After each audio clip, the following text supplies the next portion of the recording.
জয় জয় Balaknath Papiya peer ভক্তগণ বাবা লোকনাথের কথা করিও স্মরণ। জয় বাবা লোকনাথে কর্ম ফলদাতা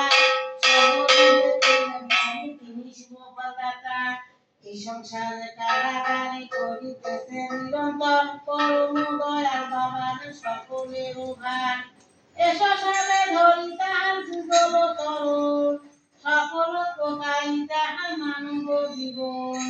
বাবা লোকনাথের যারা দেবা স্মরণ করে পতিপুত্র সহ সুখে থাকে সদাক্ষণ। বাবা লোকনাথের কথা করিও স্মরণ। জয় জয় বাবা লোকনাথ যারা বাবা লোকনাথের কথা স্মরণ করে সর্বপাপ তার দূরে দূরে রয়। বাস ভুবন তাহার হয় উজ্জ্বল। জয় জয় বাবা লোকনাথ জয় শ্রী কৃষ্ণ চৈতন্য।